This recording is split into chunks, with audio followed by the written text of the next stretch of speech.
Baik, assalamualaikum warahmatullahi wabarakatuh. Perkenalkan, nama saya Muhammad Rizky Mufahago dengan NIM 131421101. Saya akan membahas materi tentang perencanaan dan pelaksanaan administrasi pembangunan. Yang pertama, pembangunan. Perencanaan pembangunan disusun dengan rangka mewujudkan visi pembangunan yang telah ditetapkan. Pembangunan pada hakikatnya adalah upaya sistematis dan terencana baik oleh masing-masing maupun seluruh komponen bangsa untuk mengubah suatu keadaan menjadi keadaan yang lebih baik dengan memanfaatkan berbagai sumber daya yang tersedia secara optimal, efisien, efektif, dan akuntabel dengan tujuan akhir meningkatkan kualitas hidup manusia dan masyarakat secara berkelanjutan. Perencanaan pembangunan pada umumnya harus mengetahui dan memperhitungkan beberapa unsur pokok berikut. Yang pertama, tujuan akhir yang dikehendaki. Yang kedua, sasaran dan prioritas untuk mewujudkannya, yang mencerminkan pemilihan dari berbagai alternatif. Yang ketiga, jangka waktu mencapai sasaran tersebut.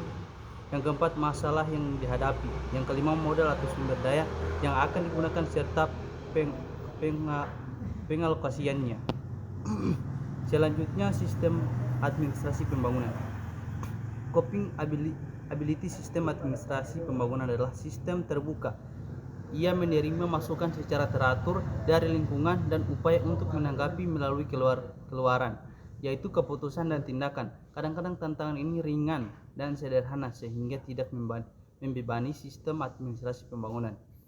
Sistem administrasi pembangunan membutuhkan sekelompok personel yang bermotivasi tinggi di tingkat atas, menengah, dan bawah. Personil tersebut harus berkomitmen pada tujuan progresif yang dirancang untuk dicapai dan harus memiliki pengertian yang khas dalam literatur tentang administrasi pembangunan.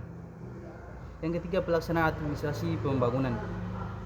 Pelaksanaan administrasi pembangunan merupakan usaha sadar untuk melakukan perubahan dan penyesuaian administrasi pemerintah untuk melakukan perbaikan administrasi pemerintah. Bagian administrasi pembangunan mempunyai tugas melaksanakan penyiapan, pengordinasian, perumusan kebijakan daerah, pengorganisasian, pelaksanaan tugas perangkat daerah, pemantau dan evaluasi pelaksanaan kebijakan daerah, bidang penyusunan program dan pengendalian program serta evaluasi dan pelaporan dalam rangka melaksanakan tugas sebagaimana dimaksud. Bagian administrasi pembangunan mempunyai fungsi. Yang pertama, menyimpan bahan pengorganisasian perumusan kebijakan daerah di bidang penyusunan program dan pengendalian program serta evaluasi dan pelaporan. Yang kedua, penyiapan bahan pengorganisasian pelaksanaan tugas perangkat daerah di bidang penyusunan program dan pengendalian program serta evaluasi dan pelaporan.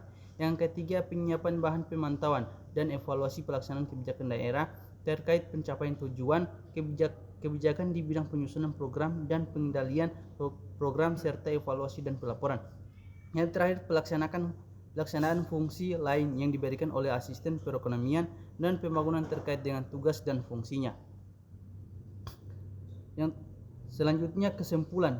Jadi kesimpulan yang dapat diambil dalam perencanaan dan pelaksanaan administrasi pembangunan adalah bahwa segala sesuatu yang kita inginkan dalam proses pencapaian tujuan pembangunan tentunya harus melalui perencanaan terlebih dahulu. Tanpa adanya rencana, maka tujuan yang kita ingin capai tidak berjalan secara efektif dan efisien. Karena dengan perencanaan kita tahu arah dan tujuan kita harus kemana dan bagaimana cara pelaksanaannya. Begitupun dengan pelaksanaan. Sesudah kita merencanakan, tentu harus kita kerjakan sesuai apa yang sudah direncanakan dari awal, sehingga memudahkan kita melaksanakan kegiatan yang kita ingin capai. Contohnya dalam hal pembangunan, seperti pembangunan gedung. Tentunya sebelum berdirinya sebuah gedung, kita harus membuat gambar terlebih dahulu agar kita tahu posisi gedung ini mau dibuat bagaimana dan modelnya seperti apa. Baik, itulah presentasi dari saya. Sekian dari saya. Lebih dan kurangnya saya mohon maaf. Wabillahi taufiq wal hidayah. Wassalamualaikum warahmatullahi wabarakatuh.